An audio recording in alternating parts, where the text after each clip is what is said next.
Welcome to Philanthropy SA. This is a podcast about and for the philanthropic community in San Antonio and South Texas. We introduce organizations and people who are making an impact in the community. Beneficent Financial is proud to sponsor this podcast, and it is our hope that you enjoy this conversation about the impact we can have. The goal is to edify and inspire. Now please join our host, Dan Rebmann. Welcome to Philanthropy SA. I'm your host, Dan Rebmann, and I'm very pleased to be joined today by consultant Mike Kotloski with ERA. And that's or is it ERA or is it? No, it's actually been rebranded as the ERA Group. ERA Group. Okay. So it is still ERA. Right. Which used to stand for Expense Reduction Analysts. Gotcha. Okay. So the ERA Group, my apologies, because I always think of ERA and I'm thinking of realtors. So, that's. Well, I also got earned run average from a baseball fan. There you go. See, I don't watch enough football. I don't watch enough baseball for that to be an issue for me. And there was no laundry detergent. Oh, wow. You're showing your age now. And, of course, in 1972 is the Equal Rights Amendment. Yes. Well, of course. Well, yeah. Actually, yeah. So there's a lot of things. So ERA it is. So as you can already tell, today's show is going to be a little different than some others. So I got a chance to meet Mike at the Impact Summit in San Antonio that Social Venture Partners, along with some other organizations, hosted here a couple months ago. It was a great event, sold out well in advance, going to be another big one next year. Just look for Impact Summit San Antonio for more information on that. But there was a bowl there for the podcast, and we held a drawing to get to see who was going to be a guest on the podcast. And Mike had put his card in there and we pulled it out. And so Mike's here. So we're really glad he's here. Now, he's not technically in the philanthropic space directly, although I know from our conversation earlier that he definitely supports philanthropies and nonprofits. But the services that he offers definitely apply because what he does is help people save money on the expense side of the equation there, which frees up cash to be able to be used for the mission. Is that a reasonable explanation? That's very reasonable. I kind of lighten it up by saying, hey, we're going to take a look underneath the cushions, underneath the seat cushions, see if there's a little extra spare change lying around. There you go. And the beauty is that all the folks at the nonprofit need to do is lift up the cushion. Gotcha. We'll peek. We've got the flashlight. We'll look, and then we'll tell you if that money's still good or how much is there. Well, we're going to hear more about what the ERA Group does and what Mike does for his clients in a little bit. But first, tell us a little bit about you. What brought you to San Antonio? I don't have the San Antonio accent. No, well, I don't know if there is a San Antonio accent. It's funny. You're right. I know. You think it's all Southern, and then, I'm a lifer here. So yeah. I am not. So actually, we closed down our house in New Braunfels exactly 3 years yesterday. So my wife, Kim, and I moved down here from Pittsburgh. So I was there for almost 25 years before moving down here. The reason we moved down here is my wife's daughter and our son-in-law moved down here to open up a brewery. I'm going to give it a plug, Roadmap Brewery on 8th and Alamo. They made it through COVID, and we figured, you know what, they're going to be here for a while. And then they were fortunate and blessed us with a lovely grandchild. So Peyton was born 4.5 years ago, and her sister Drew was 1.5 years ago. So we just said we didn't have family left in Pittsburgh, and seeing that kid once or twice a year just wasn't doing it. So that's what we did. There you go, and here you are. So tell me a little bit about, kind of as you got to San Antonio and you're doing this consulting work and that kind of thing, kind of what has stood out to you about San Antonio, particularly relative to either, preconceived notions that you had that were taken away, or maybe something you just didn't know about San Antonio that you discovered and love? That's actually a great question because, especially for a large city, it is pretty unique. I tell people it's very similar to Pittsburgh, where they're small towns living in a big city. Very neighborhood-centric. I've heard sort of the zip code thing used a lot down here. People are kind of related to their zip code.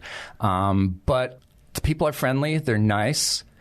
But I've noticed from kind of a business standpoint, you have to earn trust. You have to be trusted. You have to be transparent. I learned that really, really quickly. Actually, a lovely lady who works with transitioning military, she actually gave a kind of a presentation on how to deal with military people. If they're your vendor, if you're selling to them, if they're you're their employee, or vice versa. And coming from a non-military city, that was extremely useful. So the transparency thing was that's sort of one of my main codes that I live by. But yeah, it was definitely, people like to get to know you, and I get that, and I like it because, you want to work with people you trust. But I've also learned that there are some really, really giving people down here. And quite honestly, even before I got specifically involved in the nonprofit world, just, kind of networking and connecting, there are people that just like to connect. That's, you don't have to give them anything back. They just want to connect you with somebody, and that's sort of their take. And I've really tried to do that kind of in my networking too, eventually, hopefully things come around from a business standpoint, but you know what, just to connect people, it's just such a great thing. And I think that is one thing that is really unique here versus a lot of the other places I've lived, is just the desire to connect people. Yeah. No, I think you're right. And we're going to circle back on the whole networking thing and that in a little bit. But go ahead and tell us a little bit about what Era Group does. Sure. So, other than when you're not getting in people's couches. I don't know. That's not, Well, you market how you want. I'm just saying that, telling somebody you want to get in their couch may or may not be, Could be under the car seat, too. There you go. Okay. How about that? That way we stay out of the house mobile. So Era Group it's actually a franchise organization. So I bought a franchise last year, hung my shingle August 1st, so I'm relatively kind of new to this gig. Era as an organization has been around for over 30 years. In this country, we're a network of around 200 consultants and analysts, globally about 2,000, and that grows kind of every month. We've got sort of folks like myself that are kind of more on, I don't want to call it business development because it's not really a sales thing, but client acquisition, I guess, is technically the better term. So I'm going out trying to meet all these people, all the companies, nonprofits, particularly. And then what we've got is a team of 40 to 50 plus experts in certain cost categories. So when we talk about overhead costs, we're talking about all the things that it takes to run the nonprofit, but doesn't necessarily add to the mission. So office supplies, insurance is a big one, health insurance, employee benefits, food service, merchant card, credit card fees. Basically, all those things they have to have and have to pay, and sometimes aren't covered by grants or donations. So that's kind of why, I focus on the nonprofits, because I think they need the help. Certainly, in fact, I was reading this morning how the need to find additional revenue streams is becoming huge. And my wife works in kind of the fundraising side. Her primary client is the Salvation Army. So I know that donations have been down.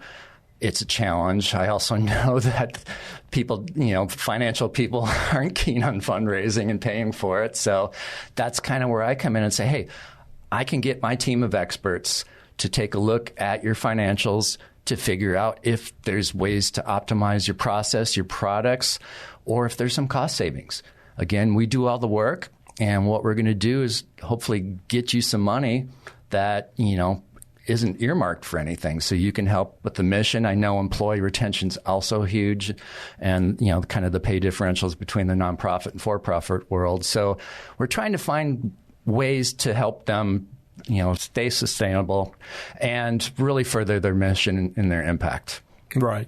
No, I think that when we talk about nonprofits, that doesn't mean non-efficient operators, right? A nonprofit, and certainly the ones that I've been affiliated with and on the board of, that's something that we did spend time on, is trying to say, hey, how can we, lower our cost of providing services so that as we raise funds, regardless of whether it's a good fundraising environment or a bad one, there's, that much more left over to do the core mission, which is really it. And then, of course, if you are trying to raise funds, you want to keep your expenses down below certain thresholds so that, you're getting the good scores from all the people who come out and score how efficient a nonprofit is and that kind of thing too. So that's a service that definitely is something that a lot of organizations can use.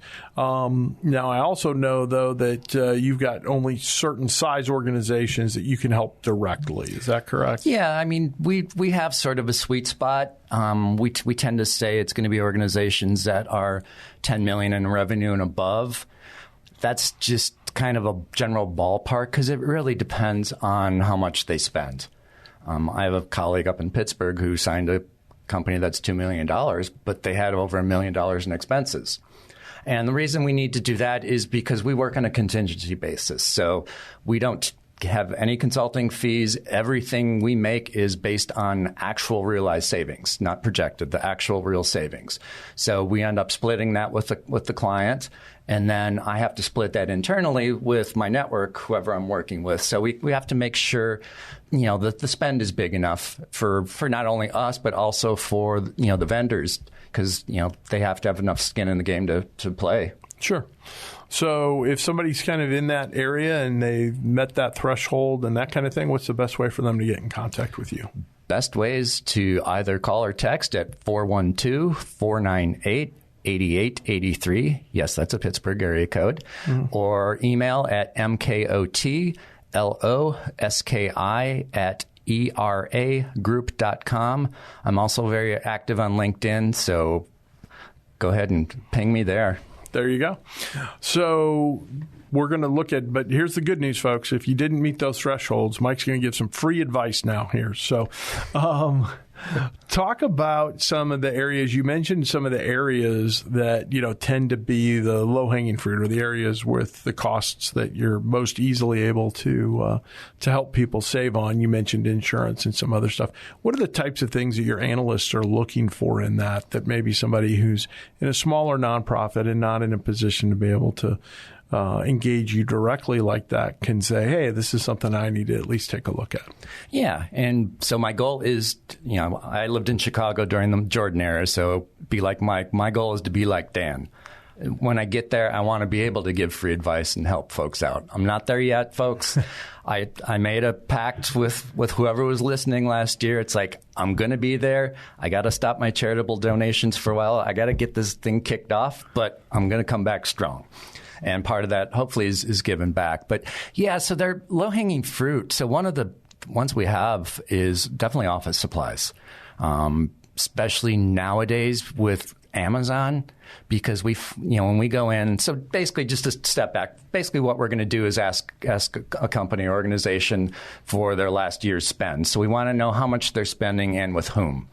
And a lot of times that's enough to tell people, oh, man, we need to look at that. Or I was with one and it's like, why are we spending $10,000 a year with Amazon?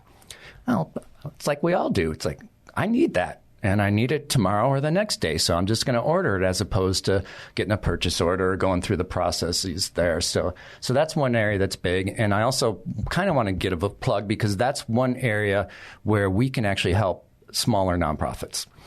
We actually have an arrangement with Staples. So anyone who's basically less than $25,000 in office supplies spend can sign up for this. It's a group purchasing organization, which is another way our experts tend to find cost savings. There's no minimum, no contract. It's just basically you get a coupon code. So it's a nifty thing, and I do offer that to a lot of folks I meet who are too small really for us to ERA them. But yeah, so things like that. So what they're going to be doing is seeing if there's any vendor consolidation.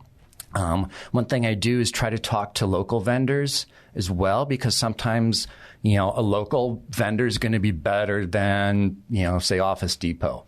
VibrantWorks, I know, is one that actually does office supplies. So I'm trying to get them connected with our analysts so that maybe, that we can use them locally. Again, I mentioned group purchasing organizations. I've seen where in the for-profit world where they've asked the company to join a certain association because they got discounts. And that's really the secret sauce of what we do, is what our analysts actually do, what they know, the people they know, the vendors, the relationships they've built. And the thing that they offer, which nobody really, especially in the size companies we work with, can offer, is just the expertise. Some people might know, I got the best deal in San Antonio. Well, is that really a good benchmark to use? They know national, international benchmarks that they can compare things to. So they just have a lot of knowledge that goes beyond sort of the scope of Bexar County. Sure. So business supplies, that kind of thing. You mentioned insurance. Mm-hmm. Do you have like a preferred provider on the insurance side kind of thing that you use, or is that just more generic? It's going to be dependent, because what they also need to do is make sure they're finding equal or better products or services. Because it doesn't do us any good if we're cutting 10% and client says, hey, these guys just aren't fitting it. So, sometimes they'll bundle things, sometimes they'll break things up. I think it depends on the size of the organization, what they want. I know on the insurance front, you've kind of got the self-funded plans that a lot of companies do. I know that's a route they go. So it's really going to be dependent on, the organization and what they want. And quite honestly, more than 50% of the time, we find that with all the 40 or 50 categories we work with, the client actually stays with the incumbent supplier. We're just able to negotiate a better deal. You know how it goes. People are out there to make money. They might cut you a 10% discount when we know they can do 25. They make more money by you spending more money. And that's where we're different, because we make more money when nonprofits spend less money. So that's really where our focus is. Understood. So any other areas that you think, hey, this is something that, people need to take a look at if they're going through their spend? That's great, because I know there's one big one that's pretty easy to do, and a lot of nonprofits probably do that, and that's outsourcing their payroll. So that's a huge one. Yeah, we mentioned insurance. If you've got a thrift store, merchant card fees are always brutal. We can even look at stuff like investment management, so how much they're paying their advisor to manage their funds. I think that's a little bit bigger in the foundations, just because they tend to have larger endowments. But yeah, things like that, those are the big ones. I mean, packaging is another one, but unless you're shipping a bunch of stuff, that's not really going to do much. So I would say probably, facilities supply or facilities maintenance and supplies. If you've got a kitchen or a food pantry, food service is definitely something to look at. And so I would say those are probably the top 7 or 8. We'll take a look at pretty much everything. And again, that's where I've got these smart people. They can just go through a spreadsheet and say, hey, here's 10. These 2, you guys are doing great. Good job. Here's 3 or 4 that, we should probably take a look. And then there's 3 or 4 other ones that we need a little bit more information to figure out if it's worthwhile. Gotcha. Well, we're going to pause for a break right now and hear from our sponsor, and we'll be right back.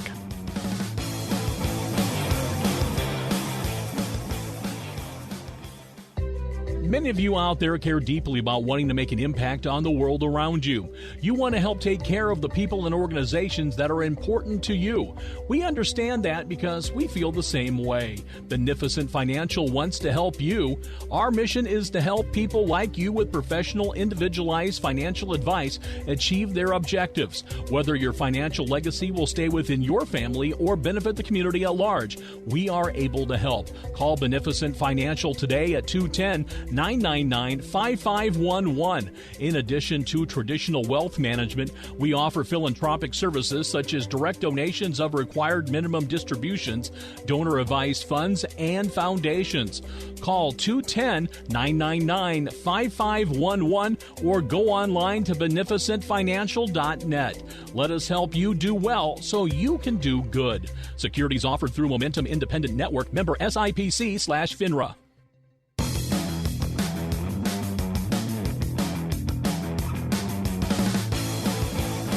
Thanks for joining us today on Philanthropy SA. I'm your host, Dan Rebmann, and I've got Mike Kotloski with ERA Group.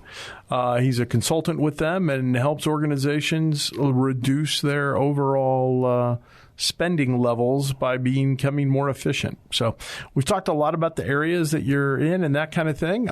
Speaking of efficiency, rumor has it you have bowled a 300 game, my friend. I have, yes. That's efficient. For folks who don't know, that means in all 10 frames, technically it takes 12 strikes to bowl a 300, not 10, but you just bowl nothing but strikes every time you go up. So.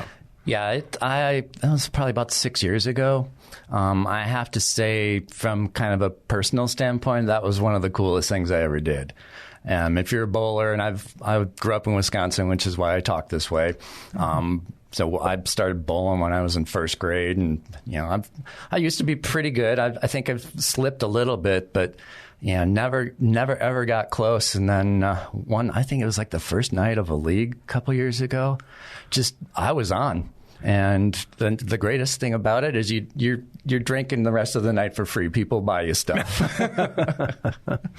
No, that's fun. I have bowled, never come close to a 300, but also have not been in a league. It's kind of like the golf equivalent of a hole-in-one. Yeah. So anyway, but that's fun. So I mention that because you can't be more efficient than a 300 in bowling. Right. And as you've probably seen bowling, I mean, there's some fun places to go bowling in South Texas, but having grown up in St. Louis, I don't see it as big here as I did up there. So yeah, I agree, but I am in a league up in New Braunfels, so there's still a lot of folks that bowl, but yeah, I don't think it's sort of ingrained in their blood like it was for us Midwest folks. If they're listening to this, they're probably saying, Mike, you haven't bowled the 300 for us yet. So.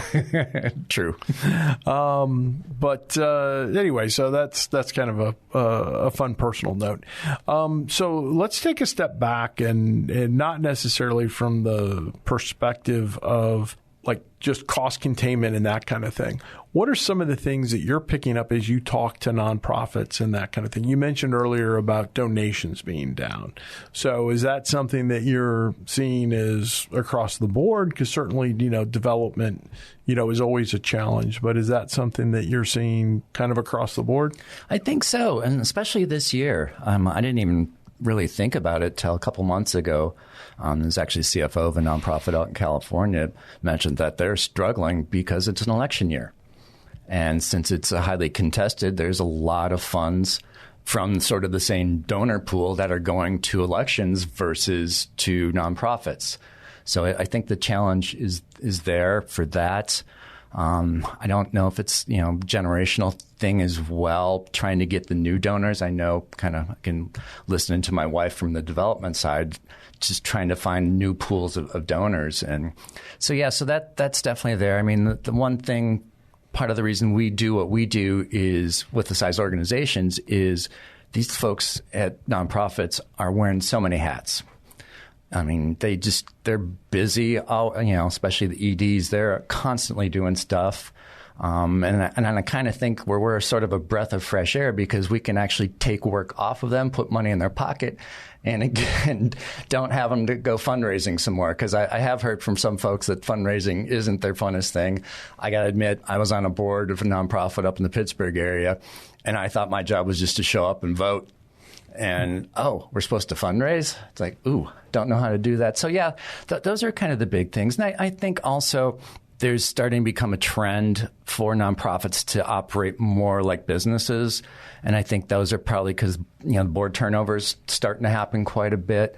And, people are, you almost always find, lawyer, banker, some financial person on a board. And I think they're trying to push that nonprofit to operate more efficiently. So I think the drive is there from the boards. So that's another area where I always tell people, hey, I can get the board off your back by, taking care of this. So those are kind of the trends. And I know I've seen a lot of that latter one where really nonprofits are being asked to perform more like a business. And I think that's kind of an area where we can help as well. Yeah.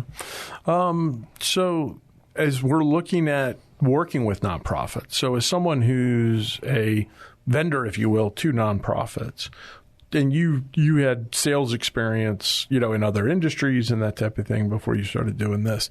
How would you describe the sales cycle, if you will, in the nonprofit world compared to in the for-profit world? So it's interesting. I think it's actually a little quicker. A lot of it's really dependent upon contracts as well. If, insurance, obviously there's a policy. It's usually a year, so it depends on timing of a lot of that stuff. I think for-profits, like for maintenance and things like that, they tend to be under contracts. So, those always factor in. But I also think that CFOs and the executive directors and boards and nonprofits get it. Their ego is not as big as, say, a CFO for a for-profit. That's always a danger from our standpoint, is people think we're in there trying to tell them they're doing their job wrong, or we want to take your job, or you're not doing great. Well, the fact of the matter is they're doing at least okay, or else they wouldn't be there, right? So our job is actually to make them look better. We're going to help you out, help you look better, help your team look better, maybe take some work off of you eventually to kind of do that. But yeah, I think from a sort of a sales, this tends to be a little bit longer thing. It's one of those things where it seems to be a pretty blatantly obvious business proposition, but the reality is, as I said, kind of in the last section, people are busy, and I think from that standpoint, it might be a little bit longer, just because trying to get the information we need and trying to get a half-hour meeting with the executive director and the head of the board, that's not easy. It's tough to find a half hour for 2 or 3 people, to get together. But I think overall, I think, I'm not going to lie, that was part of the first reason I started to go into nonprofits, is I just thought it was a better way to go. I'm going to be completely honest and transparent, a little easier path. And then I got into it and I'm like, yeah, this is the right way to do it, because I'd rather put, $100 in their pocket than in somebody else's pocket that's going to go buy another pickup truck or, buy a new plane. So and I've also found that the people are a lot nicer to work with too. So it makes me feel better. Still, the path it's always a challenge. It's nothing. Having been in sales for 20 some years, nothing's easy. Nothing is easy. That's a fact. So one little fun fact about Mike is that his actual background is in physics and math and all kinds of stuff like that. So normally I get this kind of stuff earlier on in the podcast, but I wanted to see what made you give up physics. It's funny because I was actually saving that one for what's the one question I didn't ask you? Oh, well, I'm ruining it now. So if this one has to count as that, we can do that. So. I got another one. Okay. I was prepared. So, yeah. So, I've always been sort of on the analytical side, math side. English was not my favorite class. History was definitely not my favorite. I graduated, and then I made it worse by going to grad school and getting a master's in physics. And so the problem with that and the timing, and this will date me as well, is when I graduated, that was at the end of the Gulf War, and a lot of R&D budgets went down dramatically after that. And I was competing with PhDs with years and years of experience for entry-level jobs. Just didn't have a chance. So I ended up going into anything that was technical. I started out as a technical service assistant for a company that made products for screen printing, and then moved up the ladder, moved into sales. And as I've always told people, sales is like the mafia. Once you get in, you can't get out. And it's funny because back in the old days when I used to work in the corporate world and interviews, that was usually the first question. It's like, why the heck is somebody with a master's of physics in sales? And I mean, part of the reason too is I'm not a lab rat. I like doing this. I like talking. I like meeting people. I'm not going to be one of those guys that sits there and does research. So that's really it. Just timing was bad for that, and I like talking to people. There you go. Well, that is the joy of getting involved in philanthropy. I think Mike's got it right when he talks about the people are good, and it's a great opportunity to come alongside folks who are trying to make a really positive impact in the world. So I'd be remiss if I didn't ask, what's the one question that you wanted me to ask that I didn't? Or the second question that you wanted me to ask that I didn't, since I already stole the first one. So I actually had 3 just to make sure. Okay. I'm going to make you pick. I already covered one. So the one thing we kind of maybe alluded to it a little bit. My organization can work with any company out there. I just tend to focus on the nonprofits and healthcare just because that's big in San Antonio, and that's just, like I said before, where my heart is. So if there's anybody out there working for a for-profit or knows a for-profit that needs some cost reduction, we can do it. There you go. So we got to hear a very different kind of conversation than we normally have, but this was fun. If somebody else out there is somebody who calls on people in the nonprofit space and has some unique insights they want to share with folks, let me know. We'd love to have you on. You can reach out through our sponsor, Beneficent Financial, and we can do that for you. So this is Dan Rebmann thanking Mike for being with us today and reminding everyone to do well so you can do good. Thank you for joining us at Philanthropy SA. We hope you found something to inspire you during today's conversation. If you know organizations and people who are making an impact in the community, we would love to hear about it. Until next time, do well so you can do good.